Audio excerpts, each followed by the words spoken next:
Hey everyone, welcome back to the Relentless Sportsman channel. On this channel, I teach people how to become better fishermen and hunters using practical, simple methods. Don't go anywhere.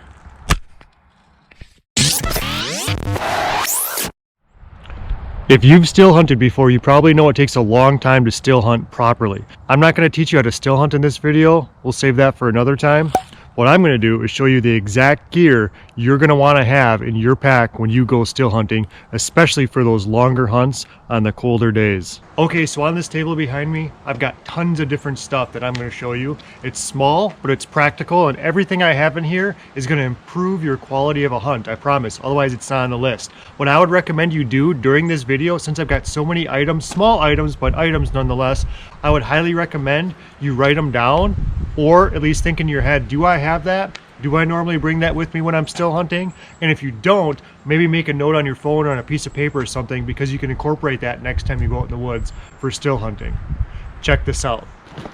So the first thing I'm going to talk to you about today is my backpack. This is a really nice pack. Luckily I got this as a gift, but I got it a long time ago, and to my knowledge they don't make this pack anymore. But some of the features I want you to think about for still hunting or hunting in longer distances, particularly in colder weather, is having certain features that this backpack has, and I hope the one you use also has these features. My favorite feature that this backpack has is a weapon holder. You can actually unzip this bottom here. This is particularly for rifles. And this extends out, and you can actually put your rifle on the side of this bag right here and walk into the woods with it, so you don't have to hold on to it if you don't want to. Or if you're hunting with a friend, you can take both rifles or whatever, because there's one on either side. That's a really cool feature to have. The second feature I really like about this is the fact that it's got a rain fly attached right underneath here. There's a small rain fly inside here that pulls over and really keeps your gear secure. It's fairly water resistant for the most part, but when it rains, you put that rain fly over. That's a great feature to have as well. You don't want your gear getting wet. Another cool feature, I don't know if you can see that, but these are really heavy duty zippers with great big rubber gripped little zipper handles on here.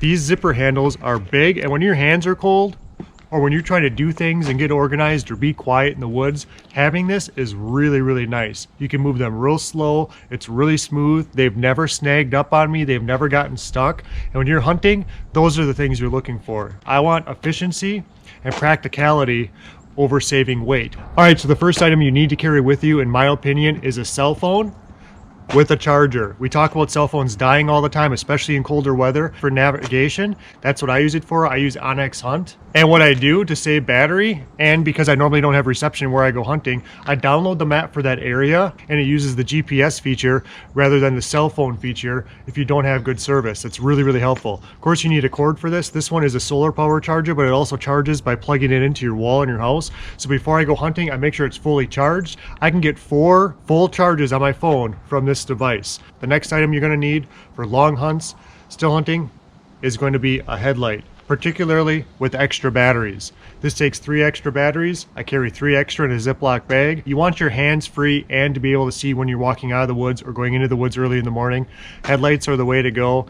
Don't use a flashlight like this unless you have a particular reason to do that. A headlight is the way to go. And these are cheap. You can get good quality headlights that are super bright for $15. I've seen them at Harbor Freight all the way up to like $30 at Walmart for the better ones, just like this. So use a headlight. So the next item we're going to talk about is a good pair of binoculars. Now, you don't need a pair like $2,000, but a good pair of binoculars with a harness that goes around your shoulders. You're going to want to keep this on you the whole time while you're still hunting. You're going to be constantly looking around for game. You're always going to be walking through the woods, searching and waiting for game to appear in front of you. Having a good set of binoculars with a strap that goes around your shoulders is super helpful. It keeps your hands free. You pick up the binoculars when you need them.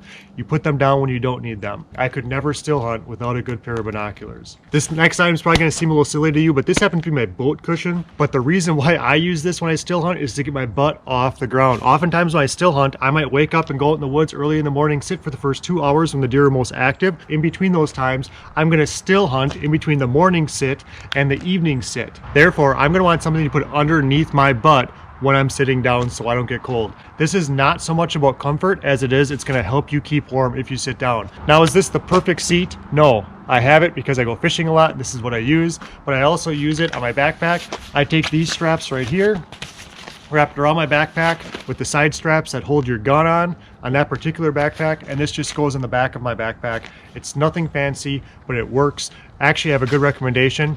If you're curious about what a good seat is, XOP, what they've done is they've created a really cool seat that you can use that straps around a tree that also is good for sitting on a log or sitting on the ground in general. It's got a backrest. So if you're serious about still hunting and sometimes just sitting and waiting for 10 or 15, 20 minutes and you want to sit down and take a break, rest your legs, gain some energy, XOP has got a really good cushion seat that I highly recommend. If I didn't use that boat cushion and I didn't have a system that already worked for me, I would definitely go with the XOP Ground Seat. It's really cool.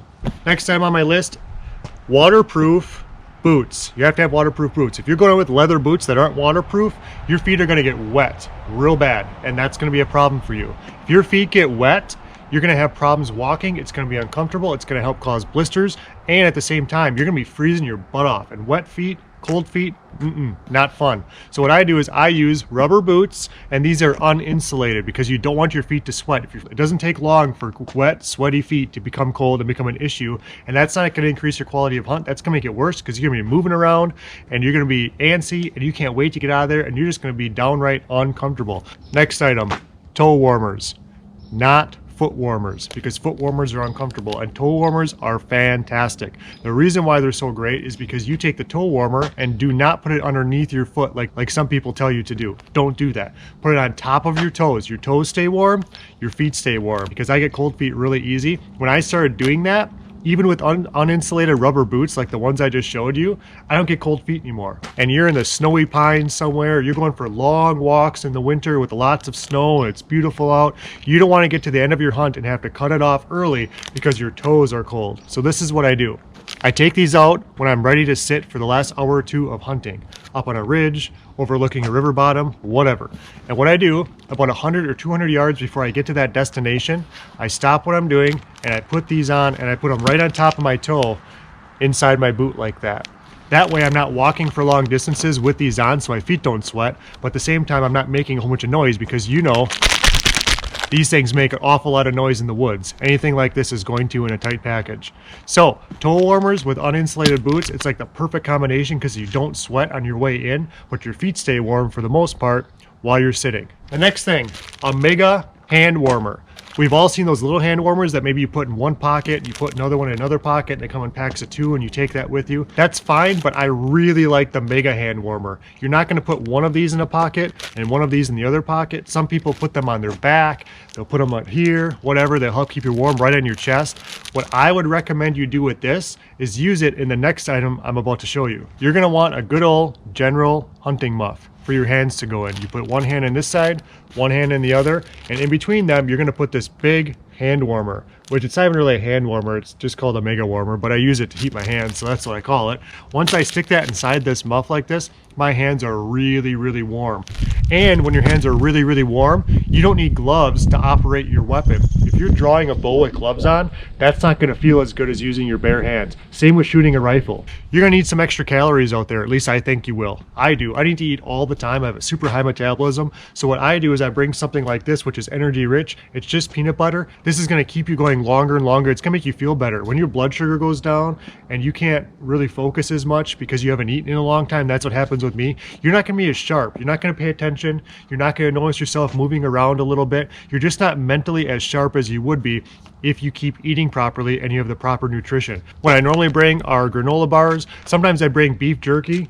Another great option is trail mix. There's a lot of things you can bring, snacks, and are going to give you a good calorie boost, help you feel a little bit more sharp, and it's also going to help you warm up if you have that extra energy as well. Next thing on the list, a water bottle. And notice that this is a super light smart water bottle. Not a big Algene bottle that's going to take up a ton of space in your pack, that's going to add extra weight.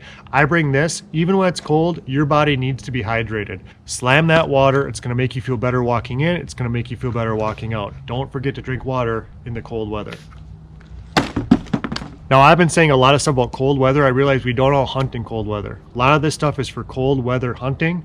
Cold weather hunting is just so fun. I love hunting in the snow. There's snow coming down on the pines. It's just beautiful out there.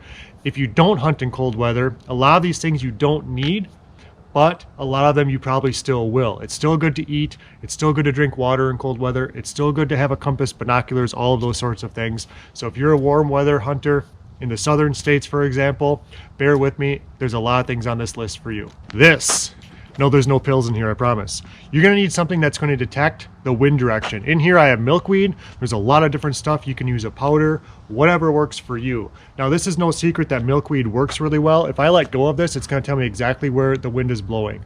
So I'm gonna shake one out here, a couple of them.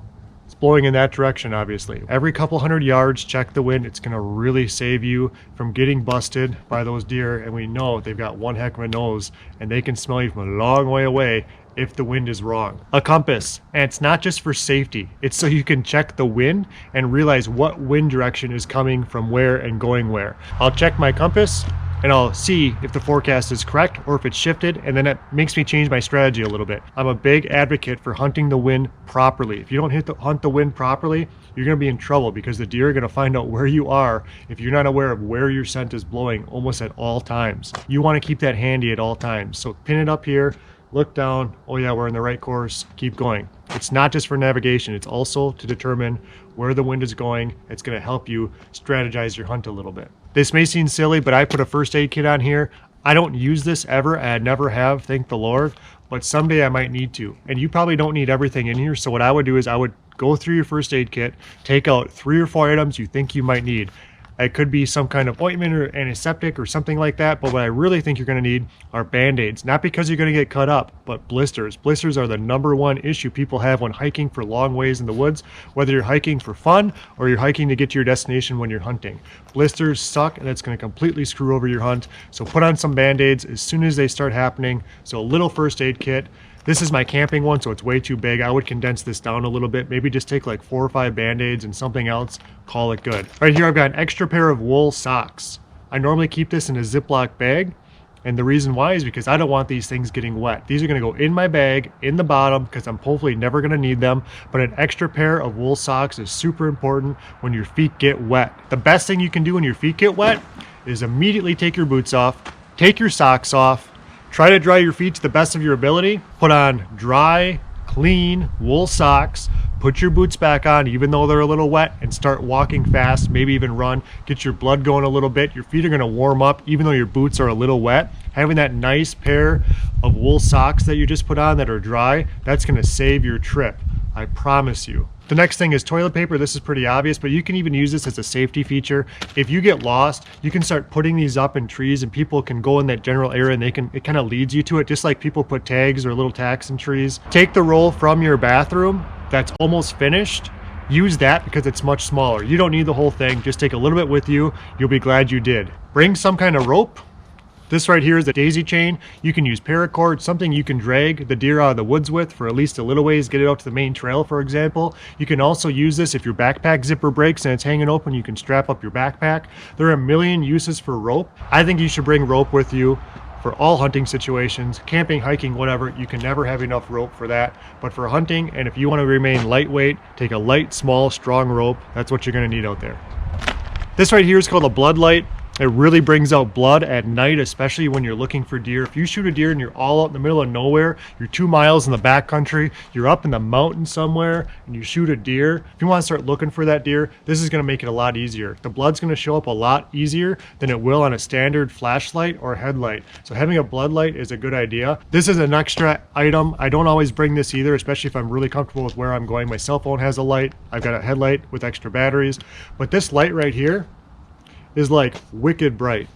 It's crazy bright. It's hard as a rock. I'm pretty sure you could run over this with a semi and it would still work. It's very, very, very durable. And what it is, it's more like a spotlight. It gets really big. You can see a huge wide area. So if you are looking for a deer or you're looking to get your way out of here, this is going to be about 2 or 3, maybe 4 times as bright as any headlight that I've seen. The headlights that I have come nowhere near to how bright this is. So it's a really nice tool you can have as well if there's room in your pack. But all this extra stuff is going to start adding weight. So you don't need it, but it is a nice item to start thinking about in case you're back in the middle of nowhere all by yourself. Stormproof matches. These things are amazing. I was using these when I was camping last summer and I lit one just to see what would happen. And then I threw it in the lake next to me. I was saying right next to the water, super clear water. You can see down like 15 feet, no problem. And I was watching the match in the water stay lit for like 30 seconds. It just stayed lit the whole time in the lake. So these things are really great. If you can find matches like this, of course, this is like a last resort kind of thing, like, hey, I'm going to spend the night in the woods sort of thing. Hopefully that never happens. But if you have to spend the night in the woods and you don't have fire, that's gonna suck. Now you can bring a lighter, but sometimes those don't work, especially if they get wet. These will work underneath the water. Another item right here, of course, is a standard pocket knife. Sharpen it before you go out there so you're not carving up a deer and ripping it to shreds. It's not working. Plus, if you have a dull knife, we all know dull knives cause more accidents than sharp knives. Having a good solid knife, this is really cool because it's really heavy duty, but it's also really light. It stays sharp for a long time. Good knives go a long way. Okay, so on that list, there were certain items that I didn't mention. I didn't mention the weapon, but that's obvious. You're gonna need your rifle, you're gonna need your bow. And one thing I wanna point out is these are just my items that I take with me, and that hopefully it helps you think about what you should take or what maybe you should leave home next time because it's not really necessary. This video is kind of a cross between still hunting gear and long hunting trip gear. I don't mean hunting trip gear like you fly into Canada and you're hunting for a week. I mean, you're up in the morning, you're out in the woods all day and you hike many, many miles into the woods, then you return home that evening. But I think that's how a lot of still hunters operate. A lot of still hunters will sit for a while, particularly that first hour of light, and then they'll walk all day, still hunt throughout the day, then they'll sit for the last 2 hours or so until the sun goes down. And a really good added item that I did not mention that probably should have earlier is an extra layer of clothes. But I mean like a big outer jacket. Stuff it at the bottom of your pack if it fits. Maybe use bungee cords and strap it around your backpack. You're gonna sweat like heck if you wear that walking into your woods. But what I really think you should be doing is putting that on after you sit for a while. Even if you sit for an hour, your body's going to cool off tremendously. And during that cooling off process, that's the time to put on extra layers of clothes if you have them along. And once again, everybody, thank you so much for watching the Relentless Sportsman channel. This is a channel where I use practical tips to increase your success, or at least help you increase your success. All things hunting, all things fishing. So when you're out there, you have a simple strategy that's highly effective and very functional and practical. It's getting dark. I'm going to get out of here. I hope you enjoyed this one. Please remember to subscribe below. I really appreciate you viewing this channel and particularly this video. Have a good one.